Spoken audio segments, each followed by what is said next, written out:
Wow, napaka blessed ng ating morning. Napakaganda ng morning. Ayan, andito tayo ulit mga langga sa ating taniman ng mga red radish. Ito yung ating mga red radish nung nakaraan na naiwan natin na mga medyo maliliit pa sila. Ayan, mag second harvest po tayo ngayon. Ayan o, ang dami pa rin, madami pa rin hanggang doon sa dulo yung ating mga red radish. Kasi yung na-harvestan natin nakaraan, dito po yun nakatanim.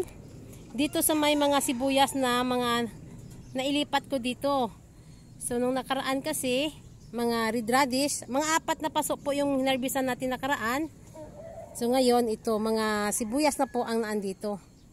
Ngayon, ayan, meron pa ditong mga naiwan. Madami pa, ilang paso pa yan ng ating mga red radish.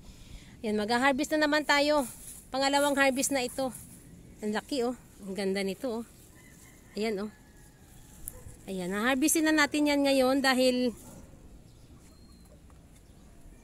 pananghalian natin ito, langga, pananghalian. Ayan oh, silipin muna natin dito. Ayan, ang ganda talaga ng dahon nila. Kung makakain lang itong mga dahon ng mga red radish na ito ay kinain ko na. Ayan, napakaganda. Ayan oh, pulang-pula oh. Lahat yan ay may mga laman. Lahat.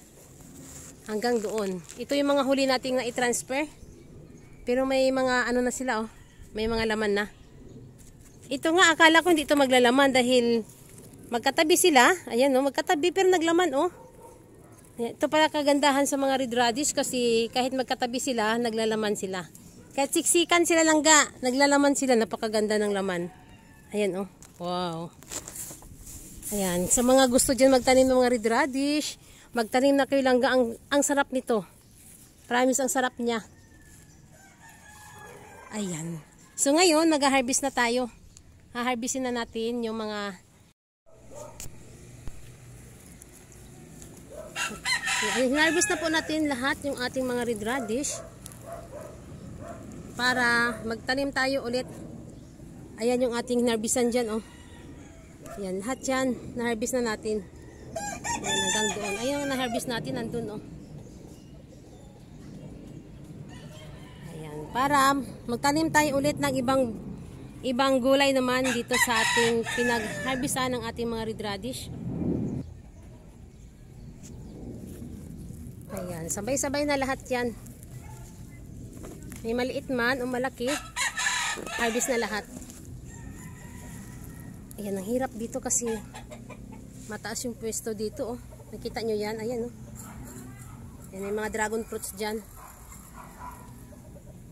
Ito na yung huling paso ng ating pag-harvestan.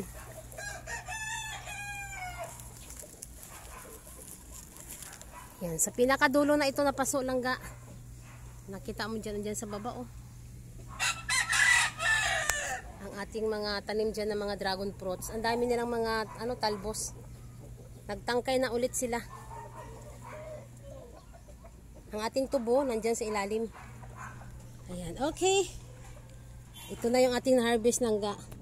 Ayan, silipin natin doon. Ayan, mga paso natin. Mamaya ha, bubugkalin po natin itong ating mga paso. Wow, ang dami nating harvest oh. Hanggang doon. Ang dami. Ayan, hinarvest ko na lahat. Para magtanim tayo ulit. Tingnan mo yung mga paso natin hanggang doon. Oh, kinarvest na natin. Ayan. Para makapagtanim tayo ulit ng panibagong mga gulay naman dito.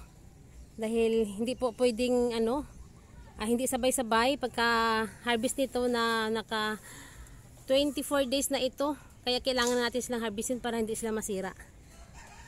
Okay, ayan. Ilalagay na natin dito sa ating lagayan. Ayan, ang dami oh. Ayan, mamaya, magbabalik tayo dito. Ayan, bubugkalin po natin yung ating mga paso. A few moments later. Okay, ayan, mga langga, nagbabalik tayo dito sa ating mga hinarvestan ng red radish. Ayan, oh. Nagbubugkal na tayo ngayon. Ayan. So ito, binubugkal ko. Ayan dito, tapos na po yan dyan. Dito, tapos na. Ayan, tapos na yan dyan, banda. So dito pa. Ayan. Tinatanggal natin yung mga nasa ilalim kasi yung mga ugat nito mga langga, kailangan nating katulad yan, ayan oh, buhay pa yung mga kaugatan, mga ugat. Kaya kailangan natin silang ibuhaghag. Tanggalin natin yung mga nakahalong mga hindi magandang ano, mga bato-bato dito. Ayan, so dito, ayan, kumuha tayo dito. Ayan, kasi nilipat ko siya dito sa kabilang paso, katulad niyan. Ayan, nilipat ko muna dito lahat-lahat hanggang ilalim para maibubuhaghag po natin sila ng maayos. So ayan, pagkalipat ko dito dahil marami naman dito, ibabalik ko rin ulit siya dito sa paso na ito. Ganyan po ako gumawa ng pagbubuhaghag langga, hindi lang talaga sa ibabaw lang yung katulad yung gaganon-ganonin lang, hindi po. Hanggang ilalim. Tatanggalin natin lahat ng lupa. Iakyat mo na lahat sa katabi. Katulad yan, magtabi-tabi lang sila. So ang gagawin mo, yung ito, tatanggalan mo ito lahat-lahat hanggang dito. Ililipat mo sa kabila. So pag nabuhaghag na yung ilalim, ililipat mo na ulit dito sa kabila naman. So dito, ito, naglagay na po ako dito ng compost langga. Ayan, naglagay ako dyan ng compost. Ayan, dito, naglagay ako ng compost dyan.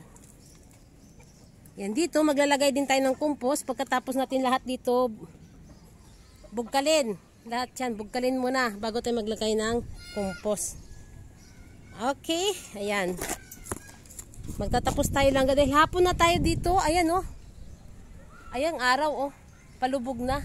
Kasi kaninang alas 10 tayo nag-harvest. Ngayon hapon na. Dahil mainit po kanina, tumigil ako. So ngayon lang tayo bumalik dito ngayong hapon. Dito sa baba, nagbuhaghag na tayo dyan. Naglagay na ako ng compost dyan. Dyan oh. Yan. Nakita nyo yung paso dyan. Tara silipin natin. Okay, ayan dito. Ayan, naguna po ako, inuna ko dito kanina pagbugkal. Dito sa side na to. Naglagay na ako dyan ng compost. Ayan o, nilagyan ko na yun dyan. So doon sa kabila, doon tayo kanina. Ayan, nagbubuhaghag pa lang tayo. So maglalagay pa tayo ng compost mamaya. Ayan, dahil hapon na. Or kung matapos natin to ngayon bugkalin, pwede naman bukas tayo maglagay ng compost. So ito dito kasi nalagyan ko na yan. Napakaganda na po nito. Ayan. Ayan, dahil hapon na oh, pawala na yung araw. Ayan, napakaganda po dito sa taas dahil oh, tingnan mo yan, lakas ng hangin ha. Ayan, sarap ng hangin. Kahit nagbubugkal tayo, hindi tayo pinagpapawisan dahil malakas ang hangin dito sa rooftop. Ayan. Ito na yung ating mga bagong mga tanim. Yan oh, yung ating mga pichay dyan. Ang bilis, di ba? Dito yung harvestan natin na nakaraan ng mga kamatsuna. So mga kamatsuna, ito na lang po ang natira langga. Ayan, pero may natira pa tayong kamatsuna oh. So yan, magtatanim tayo ulit ng kamatsuna pag matapos po nating harvestin yan. So dito, ayan oh. Ang ating ano, pinapabinhi ko po kasi itong ano, itong ating Chinese kangkong. Nakita nyo yan, may mga bunga na oh. Ayan, ang bunga ng ating Chinese kangkong, nakailang harvest tayo dito langga. Pero napakaganda pa rin ng kanilang dahon oh. Kahit matanda na ito, o matanda na yan, nakailang harvest na tayo.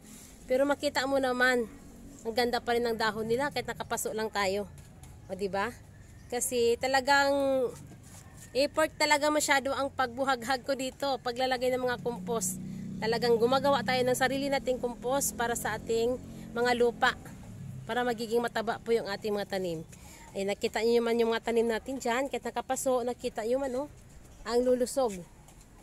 O diba? Itong pichay natin, mga bagong tanim ito. Ayan oh, mga bago yan. So ayan mga langga, magtatapos tayo sa pagbubuhaghag diyan. Okay, ayan, sa susunod na araw, magbabalik tayo dito sa ating mga naibuhaghag na mga lupa. Magtatanim tayo dyan ng panibagong gulay naman. Ayan. Thank you. Dahil, ayan, sa mga gustong magtanim, ayan, magtanim na kayo mga langga. At salamat din sa inyong lahat sa walang sawang panunood sa aking mga vlog. Please subscribe my channel, Inday Names Rooftop Garden. Bye!